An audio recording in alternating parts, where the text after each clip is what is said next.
On the ground! Hands where we can see them! What's going on? The sound came first, a thunderous bang that shattered the quiet rhythm of the night.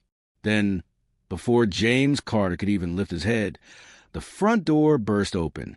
In seconds, red and blue lights bled to the curtains, slicing across the living room walls. Boots thudded. Commands echoed. On the ground. Hands where we can see them. James froze, halfway between shock and disbelief. He was still in his work clothes, a data analyst who had spent the evening reading reports, sipping cold coffee that had long gone stale. His heart pounded, but his mind was calm, not because he wasn't afraid, but because he couldn't comprehend what was happening. He slowly raised his hands, the paper in his palm fluttering to the floor. "What's going on?" he asked, voice trembling. No one answered. The officers moved with precision, clearing corners, shouting codes, aiming flashlights into rooms that held nothing but the stillness of quiet man's life. Within moments, one of them barked, "We have him!" Him? James blinked as two officers rushed toward him. Cold metal touched his wrist before his questions found words. Click. The handcuffs locked. "You're under arrest for the murder of Patrick Hughes," one of them said. The room spun. For a second, the air felt thinner. Patrick Hughes, his former co-worker, a man he hadn't seen in months. Murder? James's mouth opened, but no sound came out. The air felt heavy. "Sir, there must be a mistake," he managed to whisper. But the officers weren't listening. They were reading him his rights, mechanical, detached. Outside, the neighbors gathered. Curious eyes peeking through curtains, whispers spreading like wildfire. The night that began like any other had just become the night that would change everything. Hours later, in a cold, sterile interrogation room, James sat under harsh fluorescent light. The smell of old coffee and ink filled the space. Across from him sat Detective Mark Reynolds, mid-40s, eyes sharp, tone colder than the steel table between them. "James Carter," the detective began, flipping through a thick file. 34, no criminal record, works at a data firm, live a quiet life. Neighbors say you're polite. Colleagues say you're private. He paused and looked up. "You were seen near Patrick Hughes' residence the night he died. Care to explain that?" James frowned. "I wasn't anywhere near his house. I was home, alone." Reynolds tilted his head. "Alone. No witnesses then." James swallowed.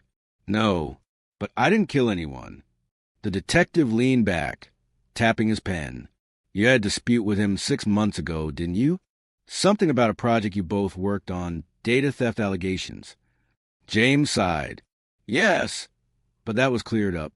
He lied to cover his mistake, and I took the blame until firm investigated. After that, I left quietly.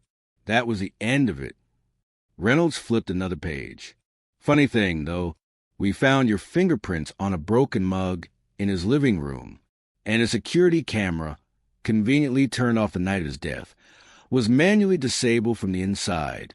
Guess whose login credentials were used on his company laptop that evening?" James froze. "What?" The detective pushed a photo across the table, a screenshot from the company system, showing a timestamp and his username. "That's impossible," James whispered. "Someone's framing me." Reynolds smirked slightly. "Everyone says that, Carter." James leaned forward, desperate now. "Detective, please. I haven't seen Patrick in months. Whoever did this, they're good. They knew exactly what to use. My login was still active after I resigned. It's a setup." But the detective's silence said it all. The system had already decided who was guilty. Later that night, after hours of questioning, James sat alone in a holding cell. The world outside was still spinning, but time inside seemed to have stopped. Every thought ran in circles. He replayed the events over and over. The flashing lights, the officer's cold tone, Patrick's name, none of it made sense. Somewhere in that silence, his phone, now confiscated, was buzzing with unanswered calls. His sister, his boss, his lawyer, none of them knew what had happened yet. He rested his head against the wall, whispering under his breath, God, please, what is this? And though no answer came, he felt a strange stillness. Not peace, not yet, but something that reminded him he wasn't alone. The next morning, the world had already made up its mind. Data expert arrested for murder of former colleague. The headline spread across social media like wildfire. Photos of James, clean-cut professional, smiling in a suit, were plastered beside crime scene images that made him look like a monster. His friends were shocked. Some doubted. Others distanced themselves. His employer suspended him indefinitely. His life unraveled faster than he could grasp. But one person refused to give up: Clara, his younger sister, a lawyer, fierce and sharp-minded. She believed her brother was innocent. "James," she said during their first visit to county jail, her voice trembling but steady, "we're going to fight this. Whoever did this, we'll find them." James looked up, his eyes tired. "I don't even know where to start. Clara, they have everything. My fingerprints, my login credentials, my name in every headline." Clara took a deep breath. "Then we start with what they don't have, the truth." That was the moment the story shifted. Not in the police files, not in the courtroom, but in the heart of a man who refused to be destroyed by a lie. Because what James didn't know yet was that this wasn't just a setup. It was a carefully orchestrated takedown, one that reached far beyond a single murder and into dark corridors of power, revenge, and buried secrets. The courtroom was cold, not from the air conditioning, but from the way everyone looked at him. James Carter sat beside his lawyer, risk-free, but dignity-bound in whispers and stares. Cameras flashed as he entered. Journalists murmured. The world had already built a story about him. The quiet, intelligent man who allegedly snapped and killed a former colleague over a data scandal. But to James, this wasn't just a trial. It was an execution of his reputation, his peace, his life. Before we go deeper, if you're still here, you already know this story hits different. Tap that like button, share it, and subscribe for more real, heart-gripping stories.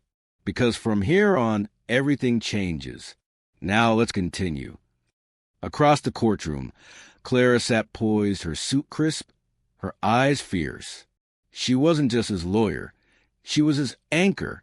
When everyone else doubted, she didn't. When he fell apart, she stood firm. As the judge entered, everyone rose. Court is now in session. The prosecutor, a slick man with too much confidence and too little empathy, began his opening statement. "Ladies and gentlemen of the jury," he said, pacing like a man rehearsed, "this case is not complicated. The evidence is clear. On the night of June 3rd, Patrick Hughes was found dead in his home, strangled. There were no signs of forced entry, but there were fingerprints on the mug beside him, belonging to the defendant, James Carter. Surveillance shows his car 2 blocks from the victim's house.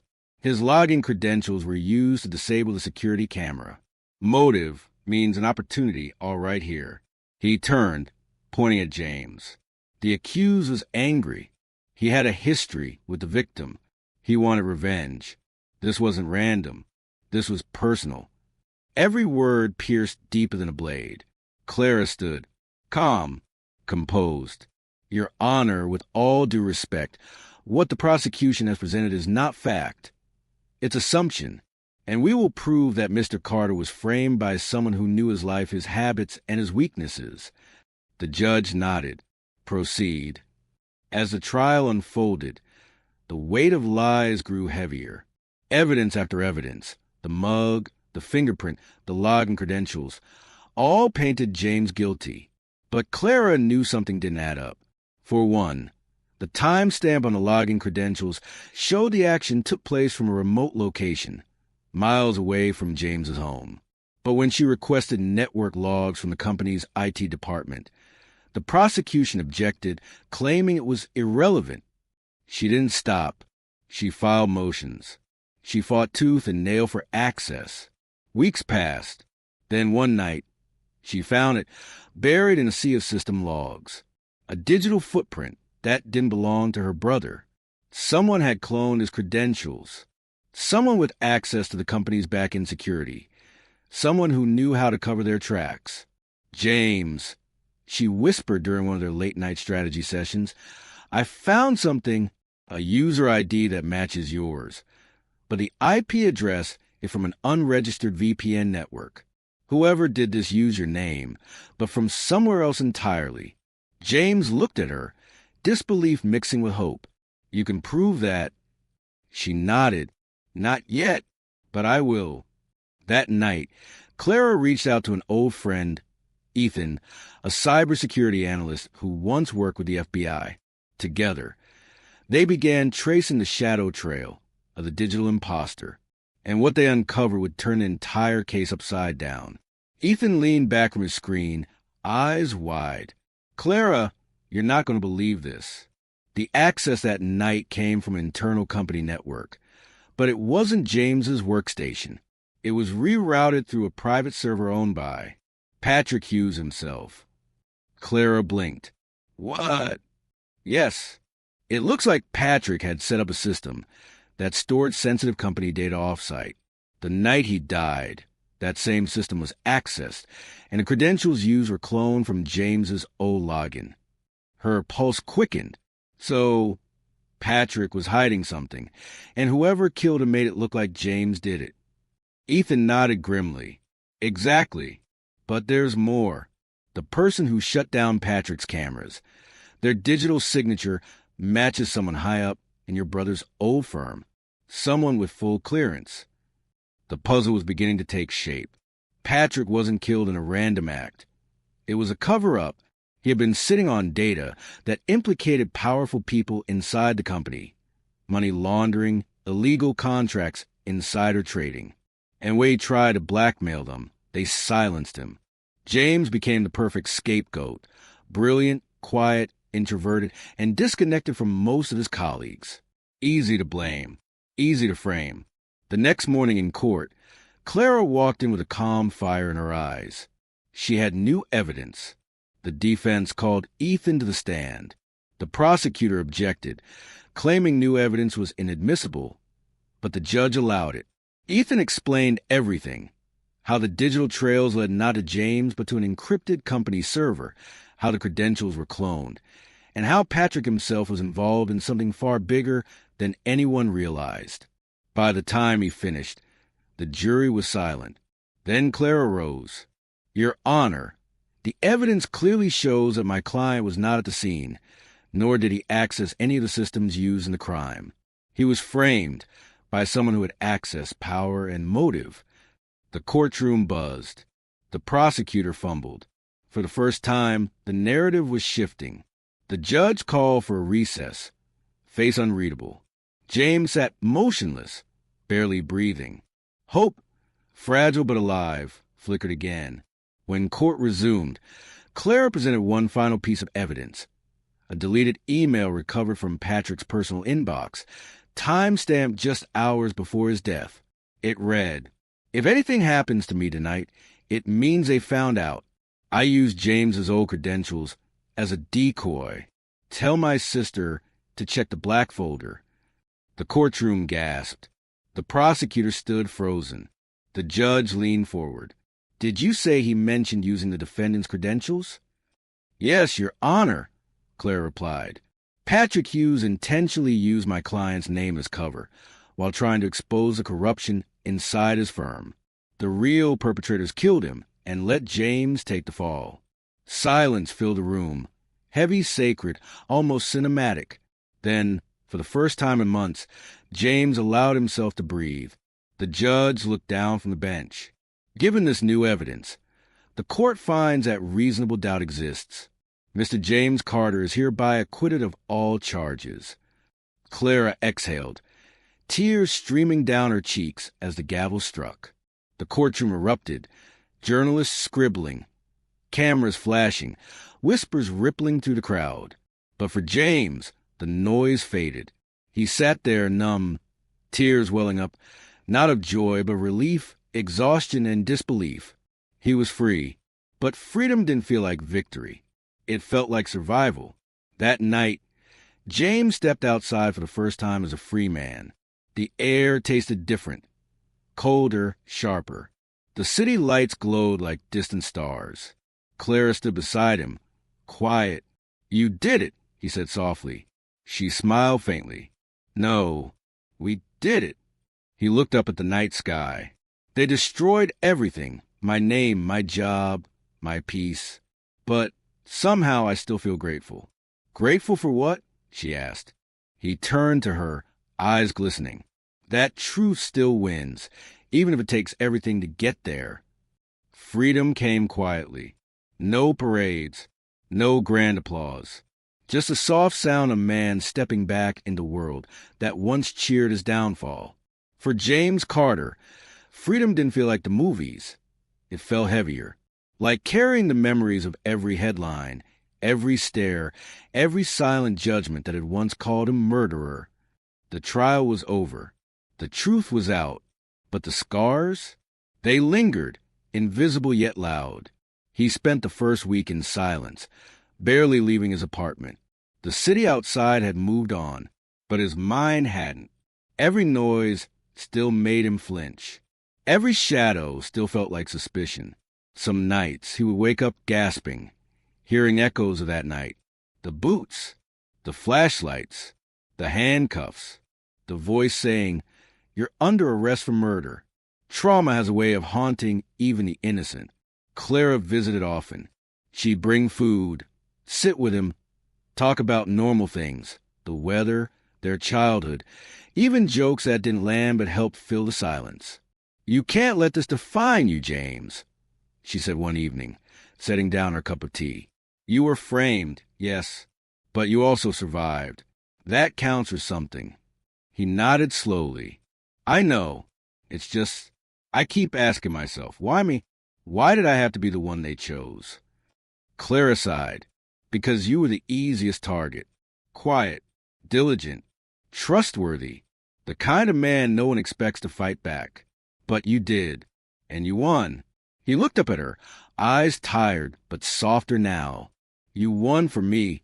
Clara, I don't even know how to thank you." "You don't have to," she smiled. "Just live again." It wasn't easy. Returning to society meant walking into places where people whispered. Employers hesitated. Friends avoided his calls. Some still believed he got lucky. But James refused to disappear. He began volunteering at a legal aid foundation, helping other falsely accused individuals rebuild their lives. He didn't speak much about his own story. He didn't need to. His calm presence was testimony enough. One afternoon, while sorting documents, Clara walked in holding a newspaper. "They made arrests," she said, her voice steady but fierce. James looked up. "Who?" "The board members at your old firm. 3 of them. Turns out Patrick's files contained evidence of offshore accounts and falsified contracts. Everything Ethan suspected was true. The firm was under federal investigation all along." James leaned back, letting out a deep, trembling breath. Justice, slow as it came, had finally arrived. Months later, James stood outside the courthouse again. This time, not as a defendant, but as a speaker. A journalist had reached out, asking him to share a story at a public forum about justice reform. He hesitated at first, afraid of the cameras, the faces, the memories, but something in him had shifted. He no longer wanted to hide. He wanted his pain to mean something. Standing before the crowd, he spoke softly, but every word carried weight. "I lost everything to a lie, my name, my peace, my trust. But in losing those things, I found something stronger, truth. Truth isn't loud. It doesn't rush. It waits, patiently, until every lie collapses under its own weight. And when it finally stands, it doesn't boast. It just breathes." The room fell silent. Even the cameras stopped clicking. He looked around, his eyes filled with quiet strength. "I'm not here to curse the system that failed me. I'm here to remind us that systems are built by people, and people can change. Justice isn't perfect, but it's possible. And for anyone still fighting to be heard, don't stop. Even when they silence you, don't stop. The applause that followed wasn't thunderous. It was soft, sincere, healing. Weeks later, James visited Patrick Hughes's grave. It wasn't forgiveness he came to offer, it was closure. He stood there for a long time, the wind whispering through the trees. "Patrick," he murmured, "I don't know if you meant for things to end this way, but I hope, wherever you are, you found peace, because I'm finally learning to find mine." He placed a single white rose on the grave, then turned and walked away, not looking back this time. Life didn't suddenly become perfect, but slowly, quietly, it became livable again. James went back to work, not in data, but in advocacy. He became a voice for the voiceless, a mentor for those society forgot. And every time he stood before a crowd or a classroom, he carried with him the memory of that night, not as a wound, but as proof. Proof that even when the world buries you under lies, the truth will always rise, no matter how long it takes. One evening, months later, Clara found James sitting by the window, a cup of coffee in his hand. She smiled. "You seem peaceful." He chuckled softly, for the first time in a long while.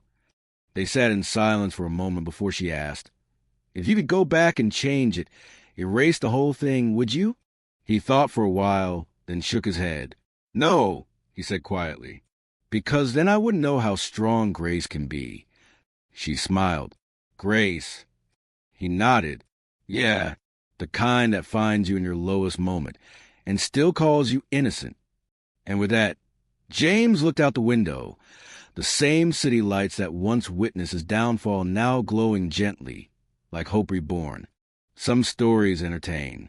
Others awaken something in you. If this one did, let it travel. Like it, share it, and subscribe. Not for numbers, but for light. Because somewhere out there, someone needs to hear that truth still stands, and hope is never wasted. Thank you